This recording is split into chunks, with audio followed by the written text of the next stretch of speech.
हमारी क्लास में आपका स्वागत है। इस वीडियो को बनाने के लिए काफ़ी ज़्यादा मेहनत लगी है क्योंकि काफ़ी ज़्यादा इन्फॉर्मेशन इकट्ठी करनी पड़ी है।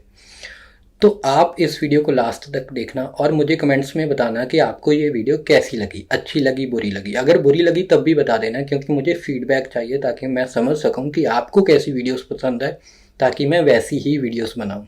पिछले कुछ दिनों से आपने टीवी पे और ऑनलाइन देखा होगा कि ये कहा जा रहा है कि कनाडा बंद हो रहा है, कनाडा के वीज़ास नहीं दिए जा रहे। इस चीज़ में कितनी सच्चाई है उस चीज़ को आज हम देखेंगे। मान के चलो आपकी एक दुकान है जहाँ पे आपने एक कर्मचारी रखा हुआ है। कोरोना के कारण आपकी दुकान बंद हो जाती है और उसके बाद जब आप 2021 में दुकान खोलते हो तो क्या आप एक कर्मचारी रखोगे या दो कर्मचारी रखोगे? आप एक ही कर्मचारी रखोगे क्योंकि आपको सिर्फ एक ही कर्मचारी की ज़रूरत है। तो वैसा ही कुछ कनाडा के साथ हो रहा है। उन्हें जितने वीज़ाज़ की ज़रूरत होती है, जितने स्टूडेंट्स की ज़रूरत होती है, उतना ही वो रख रहे हैं। उससे ज़्यादा जो एप्लीकेशंस आ रही हैं उनको वो रिजेक्ट कर रहे हैं। ये जो सारा टेबल आप देख रहे हैं ये स्टूडेंट्स की इन्फॉर्मेशन है और इंडियन स्टूडेंट्स की इन्फॉर्मेशन है कि इंडियन स्टूडेंट्स ने कितने वीज़ाज़ अप्लाई करे और कितने उन्हें मिले। 2019 में क्या होता है कि 3,43,234 वीज़ाज़ प्रोसेस करे गए। प्रोसेस करने का मतलब क्या है कि उन्हें हाँ ना बोला गया कि आपको वीज़ा दिया जाएगा या नहीं दिया जाएगा। और इसमें से सिर्फ 2,18,640 वीज़ाज दिए गए। इसका मतलब ये है कि अप्रूवल रेट हमारा था अराउंड 64%, नियरली 64%, कि हर 100 में से 64 वीज़ाज बच्चों को दिए गए। और जो पेंडिंग एप्लीकेशंस का हमारा डाटा है इस साल का वो नॉट अवेलेबल है। ये भी हो सकता है कि उस साल पेंडिंग एप्लीकेशंस ना रही हो क्योंकि अच्छे से काम किया गया था कोरोना के पहले।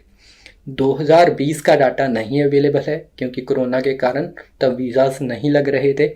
और 2021 की अगर हम बात करें तो 2021 में 2,25,402 वीज़ा एप्लीकेशंस को प्रोसेस करा गया, जिसमें से सिर्फ 91,439 एप्लीकेशंस एक्सेप्ट की गई। मतलब जो हमारा अप्रूवल रेट 64 था 2019 में, वो कम होके कहाँ आ गया, 59% पे आ गया है।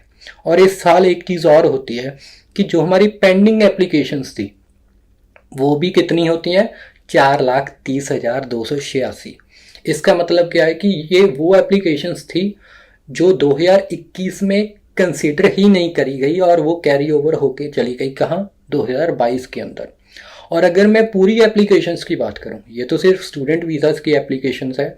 अगर मैं टेम्पररी रेसिडेंस और परमानेंट रेसिडेंस की फाइल्स को भी इंक्लूड कर लूँ इस डाटा के अंदर, तो हमारी जो टोटल पेंडिंग एप्लीकेशंस 2021 की इंडिया की थी वो थी 3,56,950, अराउंड नियरली 10 लाख। और 2022 में अगर 29 जून काफ़ी एप्लीकेशंस के प्रोसेस होने के बाद भी 10 लाख से ज़्यादा पेंडिंग एप्लीकेशंस इंडिया की अभी भी पड़ी हैं। और अगर ये पूरे वर्ल्ड की इंक्लूड करी जाए इसमें तो 24 लाख के ऊपर एप्लीकेशंस अभी भी कनाडा के लिए पेंडिंग पड़ी हैं। इस चीज़ को समझो थोड़ा सा। 24 लाख लोग ऐसे हैं जो कनाडा में जाना चाहते हैं और उन्होंने अपनी एप्लीकेशंस लगा रखी हैं। तो इतना ज़्यादा क्रेज़ है फ़िलहाल कनाडा के लिए। अगर क्रेज़ ज़्यादा है, एप्लीकेशन ज़्यादा है, तो रिजेक्शन भी ज़्यादा ही होगी।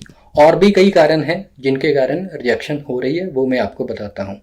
पहला तो यही हो गया कि IRCC जो उनका इमिग्रेशन डिपार्टमेंट है, उनका ईयरली टारगेट होता है कि हमें इतनी वीज़ा की एप्लीकेशन से एक्सेप्ट करनी है। उनके अपने टारगेट कम हैं और एप्लीकेशन ज़्यादा हैं। उसके बाद क्या है कि हाई पेंडेंसी रेट, जो पिछले साल की एप्लीकेशंस भी हैं पेंडिंग पड़ी हैं वो भी इस साल में आ गई, तो उसकी वजह से भी रिजेक्शन ज़्यादा हो रही है क्योंकि एप्लीकेशंस पहले ही ज़्यादा हैं, उससे ज़्यादा और हो गई। फिर declining interest in Australia and New Zealand. New Zealand और ऑस्ट्रेलिया में भी काफ़ी बच्चे पहले जाते थे, बट अभी वहाँ का इंटरेस्ट कम हो गया और सभी कनाडा के लिए अप्लाई कर रहे हैं। इसकी वजह से भी एप्लीकेशंस ज़्यादा हैं और एप्लीकेशंस ज़्यादा हैं तो रिजेक्शन भी ज़्यादा होगी। उसके बाद कैनेडियन जो गवर्नमेंट है वो डाइवर्सिफिकेशन प्रेफर कर रही है। वो चाहती है कि सिर्फ पंजाब से बच्चे ना आए, सिर्फ इंडिया से बच्चे ना आए, बाकी कंट्री से और बाकी स्टेट से भी बच्चे आए। इसके बाद licensing issues with certain private colleges. कुछ ऐसे प्राइवेट कॉलेजेस हैं जिनका लाइसेंस कैंसिल कर दिया गया है पिछले कुछ समय में, और इसकी वजह से जो बच्चे उन कॉलेजेस में जाते थे वो भी, उनका भी वीज़ा अभी नहीं लग रहा। और एक चीज़ और है जो हमारे हाथ में है कि हम सही डॉक्यूमेंट्स दे के फिर अप्लाई करें। अगर हमारे डॉक्यूमेंट्स में कोई फ्रॉड हो रहा है, in that case what happens is कि उस केस में भी रिजेक्शन आती है। पर हर चीज़ बुरी नहीं है, काफ़ी चीज़ें अच्छी भी हैं, उनके बारे में भी आपको बता देता हूँ कि मई 2022 तक 55,950 PR एप्लीकेशंस एक्सेप्ट की करी गई हैं इंडियंस की। तो ऐसा नहीं है कि PR नहीं एक्सेप्ट करी जा रही, स्टूडेंट्स वीज़ाज नहीं दिए जा रहे, कनाडा बंद हो गया है, ऐसा कुछ नहीं है। पहले से कम है बट वीज़ाज अभी भी लग रहे हैं। उसके बाद एक्सपर्ट्स का ये मानना है कि अगले 2 साल में जो हमारा अप्रूवल रेट 64 था 2019 में, वो फिर से उतना ही हो जाएगा और सब चीज़ें नॉर्मल हो जाएंगी। कुछ एरियाज ऐसे हैं कनाडा के जहाँ पे कनाडा चाहता है कि इन एरियाज़ को डेवलप किया जाए, सो दे वांट कि वहाँ पे इमिग्रेंट्स आए।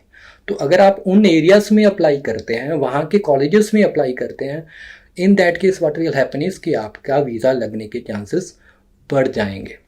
लास्टली, अगर आपका कोई रिलेटिव है जो ऐसे एरिया में रहता है जहाँ पे पहले ही काफ़ी इंडियंस हैं, जो पहले से ही काफ़ी क्राउडेड है, जैसे टोरंटो हो गया, तो आप वहाँ पे अप्लाई मत करें। ये ना सोचे कि मेरा रिश्तेदार वहाँ पे रहता है, मेरी बहन, मेरा भाई वहाँ पे रहता है, मेरे फ्रेंड्स वहाँ पे रहते हैं, तो मैं वहीं पे जाऊँगा या मैं वहीं पे जाऊँगी। आप उस एरियाज़ में अप्लाई करें जहाँ पे आपके वीज़ा लगने के चांसेस ज़्यादा हैं, ताकि आपका वीज़ा अप्रूव हो जाए। इसके अलावा आप ऑस्ट्रेलिया और न्यूजीलैंड को भी कंसिडर कर सकते हैं। बट अगर आपको ये है कि मैं तो कनाडा ही जाऊँगा या मैं कनाडा ही जाऊँगी, तो लगा दो। मे बी अगर आप लकी हुए तो 45% अप्रूवल रेट जो चल रहा है, क्या पता उसमें आपका भी वीज़ा लग जाए। बट कोशिश करना कि अच्छे आइल्स के बैंड स्कोर के ऊपर ही आप वीज़ा अप्लाई करो, नहीं तो मत करो। Thank you. सो मुझे बताओ कि ये आपको वीडियो कैसी लगी। कमेंट करो, लाइक करो, सब्सक्राइब करो, शेयर करो, ताकि सही इन्फॉर्मेशन लोगों तक पहुंच सके। Thank you.